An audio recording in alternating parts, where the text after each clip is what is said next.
हरि बोलो, हरि हरि बोलो, हरि हरि बोलो जी। कैसे हैं आप सभी मेरे लड्डू लाडो कन्हैया केशव, मेरे बिहारी लाला, मेरे गोपू लाला की असीम कृपा से आप सब बहुत अच्छे होंगे जी। आशा करती हूँ।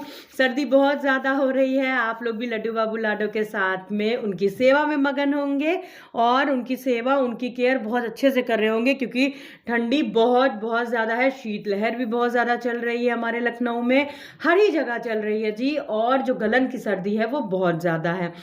तो और देखिए सभी लोग इस तरीके से विराजे हैं। आप लोग भी जभी भी भैया को इस तरीके से सिंहासन पे विराजमान करिए, तो इस तरीके से शॉल उनको ऊपर से अब ज़रूर अच्छे से उड़ा दीजिए, क्योंकि अब देखिए ब्लैंकेट भी सबने अपना पहना हुआ है। बिहारी लाला को देखिए, गोपू को देखिए ज़रा, लेकिन फिर भी सर्दी है तो ख्याल पूरा रखना है जी। तो एक नई चर्चा, एक नए विषय के साथ में आपके साथ में फिर से मैं आ गई हूँ। मेरे लड्डू बाबू लाडो के चैनल में आप सभी का स्वागत करती हूँ। यदि आप मेरे चैनल पर नए हैं तो चैनल को सब्सक्राइब कर लीजिए, बेल आइकन ज़रूर प्रेस कर दीजिएगा। मेरे आने वाली सारी ही नई नोटिफिकेशन आपको जल्द से जल्द तुरंत मिल जाए जी। आज का जो विषय है बहुत अहम है, कुछ लोगों के प्रश्न हैं, आज उन्हीं के उत्तर के साथ में अपनी चर्चा को चलिए स्टार्ट करते हैं जी। शुरू करते हैं। हरि बोलो। आज का जो विषय है वो है कि हमें लड्डू बाबू लाडो को भोग कैसे लगाना है, कितनी बार लगाना है, लगाने की विधि क्या है, आवश्यक चीज़ें क्या होनी चाहिए भोग लगाने के लिए, और भोग को कितनी देर तक रखना है। ठीक है, तो देखिए सबसे पहली बात मैं हमेशा कहती हूँ कि मेरे प्रीवियस वीडियो ज़रूर एक बार चेक करिएगा, क्योंकि भोग लगाने की भी पूरी विधि मैंने अच्छे से शेयर की हुई है। लड्डू बाबू लाडो को कैसे भोग लगाना है, कितनी देर तक रखना है और क्या विधान विधि होती है। तो जी देखिए, सबसे पहली जो अति आवश्यक जो चीज़ आती है वो लड्डू बाबू के भोग के लिए आती है ये घंटी। जैसे मैंने पहले भी बताया हुआ है कि जभी भी भोग लगाने के लिए आप भोग को ले करके आइए, घंटी का होना बेहद ज़रूरी होता है जी। ठीक है, फिर बात आती है कि जैसे अब आपने ये देखिए भोग इस तरीके से निकाला, तो भोग जभी भी आप लाला का, लाली का, जब आप उनको थाली में उनके निकालेंगे, तो जभी भी आप लड्डू बाबू लाडो का भोग निकालिए तो कभी ऐसा मत निकालिए कि आपने, बहुत सारे लोग क्या करते हैं, सिर्फ एक कटोरी में वो थोड़ी सी चावल, थोड़ी सी सब्जी डाल करके, दाल डाल करके भोग लगा देते हैं सारी चीज़ें। ऐसा नहीं होना चाहिए। आप भोग लगाइए तो पूरी थाली भर के भोग लगाइए। देखिए अभी मेरे भैया ने भोग अपना ग्रहण किया है। हमेशा भोग को पूरी थाली भर के अच्छे से लगाइए, क्योंकि देखिए लड्डू बाबू लाडो सब लोग हैं, सबको भूख लगती है, बहुत भूख लगती है मेरे लाला को। तो अच्छे से भोग आप पूरा निकाल के लगाइए। रोटियां बना रही हैं तो कम से कम 2 रोटी हो, चावल हो, दाल हो, सब्जी हो, सैलेड हो, सब कुछ हो। जैसे आप घर में थाली अपने बच्चे को परस के देती हैं, बिल्कुल वैसे ही आपको भैया का भी भोग लगाना होता है। ऐसा नहीं कि थोड़ा थोड़ा सा आपने सब कुछ निकाल के रख दिया जी। ठीक है, फिर बात आती है कि भोग को आप जब निकालेंगी तो आपको सीधे ही भैया के पास लाके रख देना होता है। तो देखिए आप उसमें सबसे पहले तुलसी पत्र डालिए। देखिए, और यदि आपके पास, आप तुलसी पत्र तोड़ना भूल गए हो, तो ये रहा तुलसी माला। तुलसी माला आप भोग में रख दीजिए, भोग के साइड में। जैसे ये भोग है तो आपने यहाँ पे रख दिया, या फिर आपने इस तरीके से स्पर्श करा दिया भोजन को, तो भी वो तुलसी यदि आपने पत्र तोड़ना भूल गए तो वो तुलसी का ही स्पर्श का भोजन माना जाता है और शुद्ध हो जाता है। ठीक है, तो आपको इस तरीके से करना होता है कि तुलसी दल ज़रूर हो भोग में, और आचमनी आप एक बार ऐसे करके फिर भैया के सामने भोग रखिए। लाला के सामने जब आप भोग रखिए तो भोग आपका बिल्कुल ठंडा होना चाहिए मौसम के अनुसार। यदि गर्मी है तो आपका भोग अच्छे से ठंडा होना चाहिए, और सर्दी है तो आपके भोग बहुत ज़्यादा ठंडा ना हो। ऐसा ठंडा हो कि जो आप बस खिलाती रहें। देखिए जैसे आपको थोड़ा थोड़ा सा चावल लेकर के जो खिलाना रहता है, वो हिस्सा आप ठंडा करके भैया को खिलाती रहें। बाकी खाना आपका बहुत ज़्यादा ठंडा नहीं होना चाहिए। फिर बात आती है कि जब आप लाला को भोग लगाएंगी तो आपको भोग इस तरीके से ले करके और घंटी बजा करके आपको भोग लगाना होता है। ये भोग मैं लगा चुकी हूँ, लेकिन आपको दिखाने के लिए बस मैंने घंटी बजा करके भोग लगाना होता है।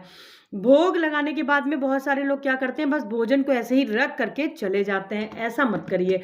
भोजन को, लाला को कम से कम 5 निवाले तो खिलाइए ही खिलाइए। 5 कौर सब लोगों को आपको खिलाना होता है।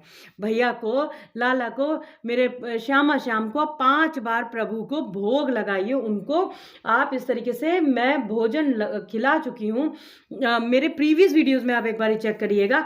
सबको अच्छे से खाना खिलाइए और उनको जल ग्रहण करवाइए। मौसम के अनुसार ठंडी है तो गर्म पानी होना चाहिए, ठीक है।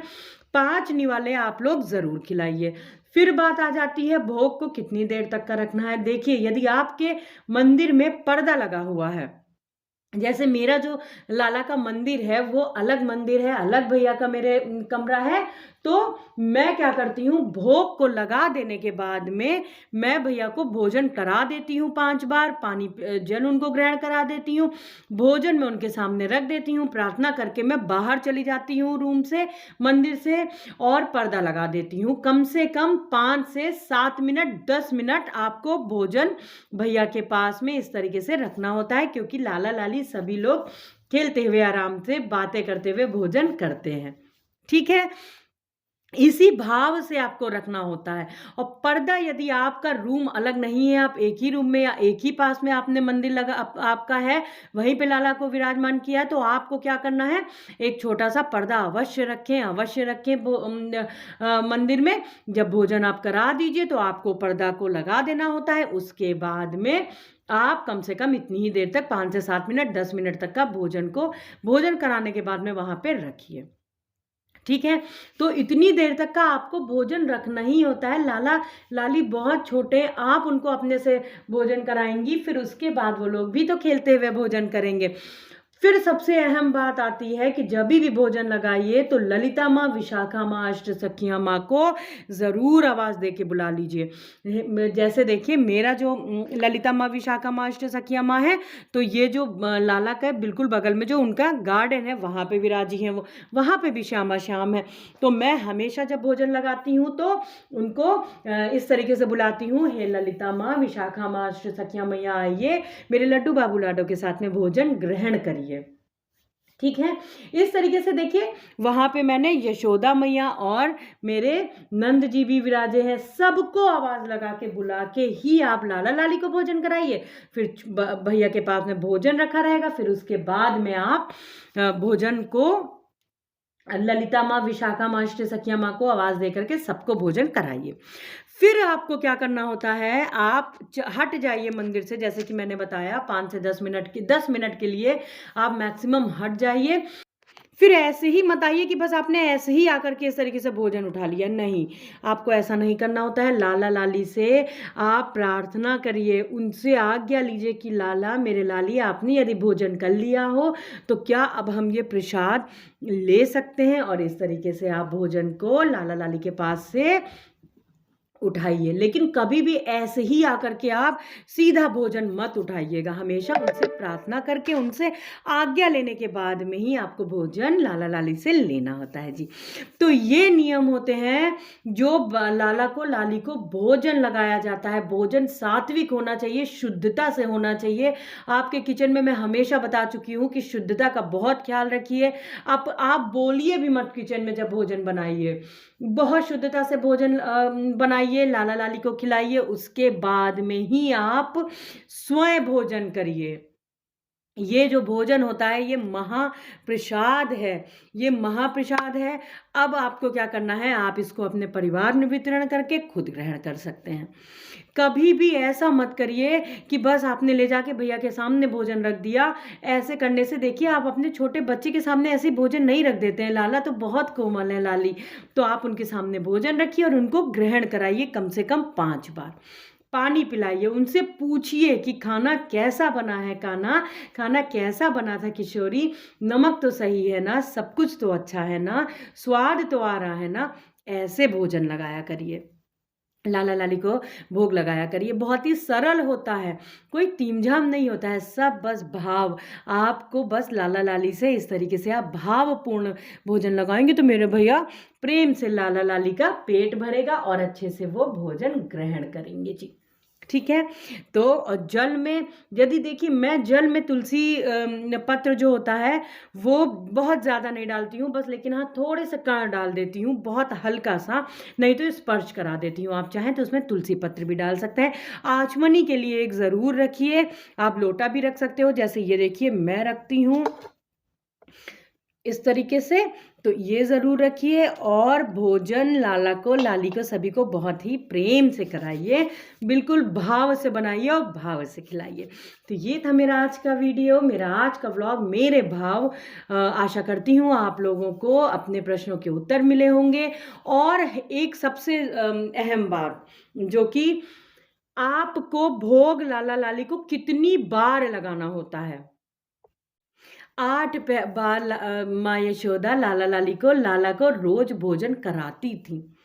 ठीक है, तो 8 बार ना सही, 4 बार ही सही। सुबह को कराइए, फिर उसके बाद दोपहर, फिर शाम का नाश्ता, फिर रात का।